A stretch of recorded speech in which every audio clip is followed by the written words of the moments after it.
Hello, welcome back to Fromsoft Serve. This is actually my third time recording this video. Don't know why I goofed it twice, but we're going to fix Dark Souls 3's terrible anti-aliasing in a very quick fashion. It's something I found from Bloodborne, and it's something that Dark Souls 3 terribly needs. It's a moot point mostly because Dark Souls 3 lighting engine, that mod, is going to come out at some point and have like DLAA in it, so you can have much better anti-aliasing. But in the meantime, without using Reshade, only altering stuff in the game engine, we're going to fix the anti-aliasing. So here we are in the game, completely unmodded. Started a new character. We're in Untended Graves. You can see aliasing everywhere.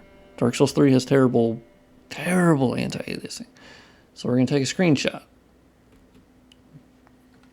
Oh yeah, I forgot. Whenever we're not in full screen mode, we actually get to like pick our crop it automatically. So we have our original screenshot. Booyah. Now we log out. I am in windowed mode because they don't have borderless window, and this is easier to like not flashbang the like black screen whenever I'm recording it, so it's a little easier. Anyway, as you can see on the left, this is from Bloodborne. I have anti-aliasing settings that I found. Well, one specific setting, and I took some from Armored Core 6 as well, but I don't think that actually works. And yeah, so this is from Central Yarnum. So let's crack open the Untended Graves M400000 gparam file. Let's open that up. Put that on the right over here, and let's search for as that gets you to anti-aliasing, the anti-alias editor. In Dark Souls 3, they tend to like reference the default gparam, so that's why you see there's no actual like settings here. And here they actually have values for Bloodborne. So Dark Souls 3 does that a little bit differently, but so at first I was like, let's see if it works. And so what we're going to do is actually just completely cut out what Dark Souls 3 has in its anti-alias editor. We're going to copy all of these from the Central Yarnum file for Bloodborne, stopping at the end group portion. Copy that. Go over here, select our anti-alias editor. Boom! We have now copied it in. And here we go. You will see there's a DLAA. That does not mean NVIDIA's DLAA. That has to do with anti-alias settings. And DS3 actually had worse anti-alias settings from what I compared to Bloodborne, even before I found the different type. And that's where you'll see here it says anti-alias type. By default, Dark Souls 3 and Bloodborne both use number 4. And I started goofing around. Because funny thing is, Armored Core 6 uses type 5, which is TAA. Now, of course, Bloodborne and DS3 did not have TAA because they're not using motion vectors. It's the whole thing. But that predated that. So I tried, what about 3? Crashed the game. 2 definitely worked. Definitely was better. And then I tried anti-alias type 1, and it was even better. So I went with that. And then I copied some settings from Armored Core 6, but I don't think they really work. I think they get ignored. But I thought I would just have fun putting them in case they do work. That's fantastic. Like they have a sharpening thing, sub-pixel feedback factor. All these things are not actually in Bloodborne or DS3 at all, but like they still use the anti-alias Yebus system for so many things because the gparams I didn't even mention earlier, but gparams basically control how the game looks, and they set it for every different area, has their own unique one, and it controls anti-aliasing, depth of field, motion blur, lighting, light shafts, shadowing, literally everything. So we copied in our new settings that we like. We will now hit save. Okay. Quit out. We use witchy B&D to repack that back from the XML file into the .dcx file. So boom, we have now updated it. We will now launch Dark Souls 3 again, and we'll take a new screenshot so we can pixel peep a little bit because that's the best way to tell. Now I am playing at 1080p. I'm recording this video at 1080p because I wanted it to be the clearest comparison and not have it like scale up to 1440p, which is my desktop resolution.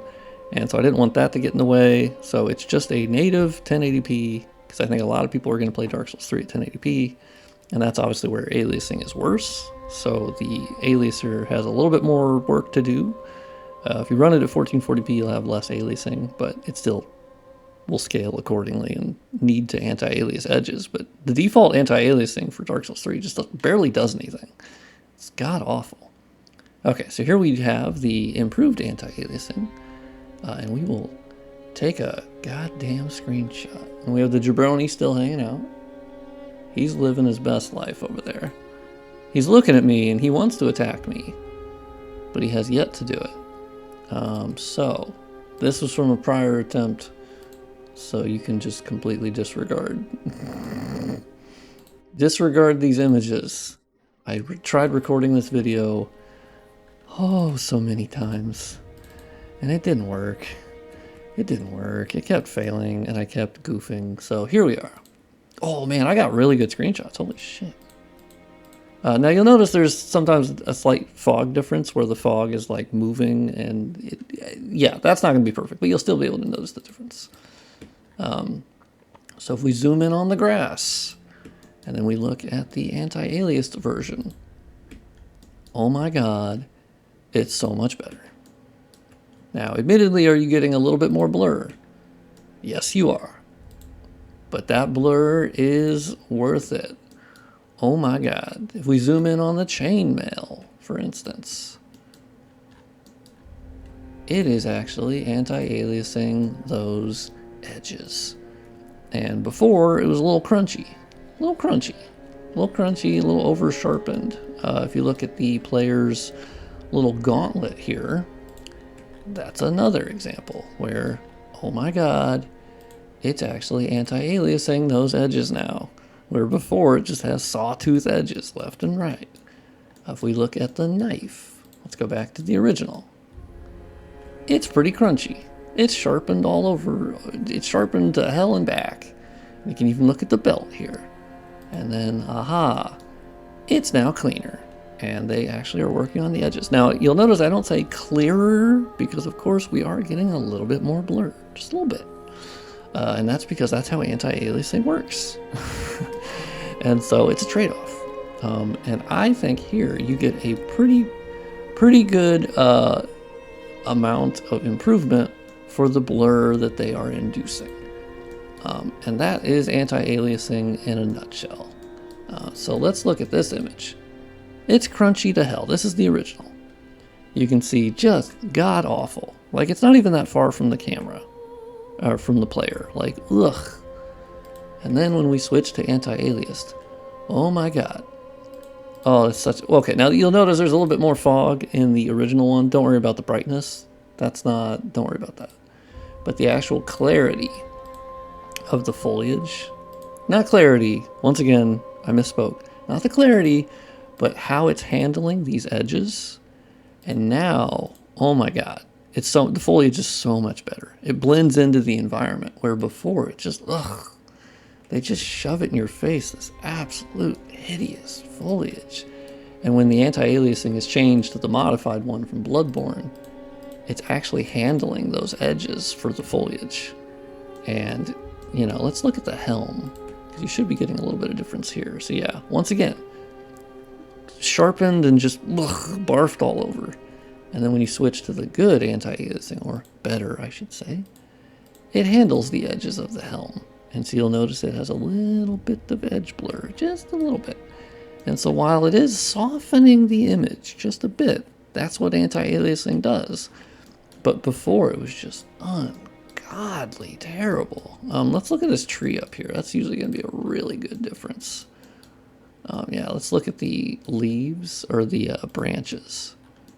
And so, yeah. Oh, God, this is the biggest difference here. Like, look at how sharp and, just tiny little... It looks like they painted it in Microsoft Paint, you know, like just dropping little black squares. And then the anti-aliasing goes, no, don't worry about it. Don't worry about it. We're going to cover those up and make them look a lot more natural. Where by default, it's like, ugh. Jeez.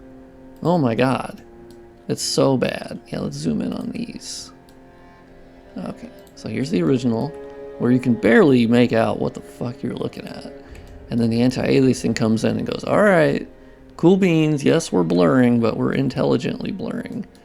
Let's see if we can focus on this.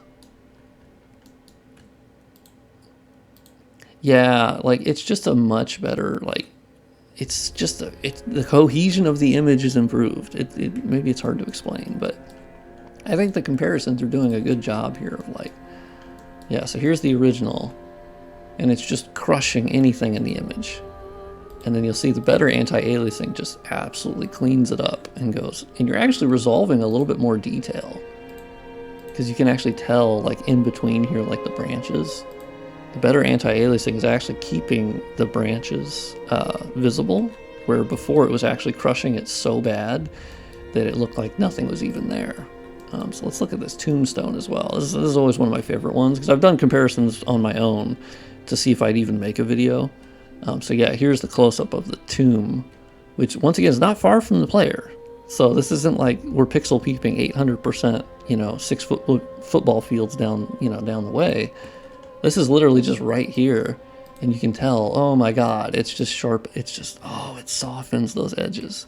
Exactly what it's supposed to do. It could just be an FXAA that has higher sample quality that they didn't end up using, which I think is a mistake, because DS3 horribly needs better anti-aliasing. And so I could put this out as a mod. I think this could be cool, like, in the meantime. And for anyone who won't use lighting engine, if it's, you know, more, I would assume it's more demanding just because it's bringing so many, you know, visual uplifts when it does come out. I would expect it to run a little heavier. Not horribly so, but maybe a little bit.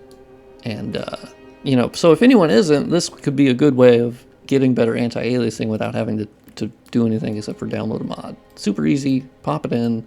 The install takes 2 seconds. And, oh, yeah, it's so much better. Even on these little leaf thingies floating on the water, they're now actually anti-aliased. I swear to God, before it was barely doing anything. Like, it was barely anti-aliasing. What if we go like super distant detail? So let's go back to the original. And oh yeah, that's rough. Yeah, you're actually getting a little bit more detail in the bricks. And here it's kind of crushing it and making it almost, yeah, that's where my brain was going. It's making it look like pixel art when you zoom in. And then the anti-aliasing, yeah, you're actually getting more detail from the bell here. It's keeping a little bit more of it. Or maybe I'm just imagining that, but it looks like it. I don't know. Oh god, it just looks cleaner. Not necessarily clearer, as it is using blur. I always want to make sure that, but the image, oh my god. So if we do like a full zoom out here, obviously this won't do it justice. Don't ignore the fog. Don't worry about the fog.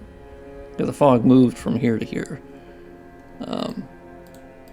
But yeah, you can see it's harder on these comparisons because I'm recording at 1080p and I'm not zoomed in all the way. Okay, let's get that. Yeah, so here you can tell. Yes, you're losing some of the sharpness, but I would argue, man, it was over sharpened to hell. And so this other mode is just, ooh, chef's kiss. It's so nice. I love that they had this hidden in the settings and they just didn't use it the whole time. So hopefully this video has been mildly interesting. It was mostly as like a funsies kind of thing of like, hey, I found out how to mostly fix the anti-aliasing in Dark Souls 3 in like 10 seconds. It wasn't that hard. It was all because I've been working on Bloodborne and they share most of their visual like makeup and ID, so that's why this is possible. But yeah, oh my god, it's so much better. It's not going to be as good as DLSS by a goddamn country mile, but, you know, it's something for, you know, people out there if you want to download it. So let me know if you think it should be a mod. I'll probably do it anyway, but because it won't take me that long. I just have to modify all the other gparam files, and then, yeah, it should work for the rest of the game. I'll have to make other comparisons, though. But yeah, let me know what you think, and yeah, I'll see you on the next video.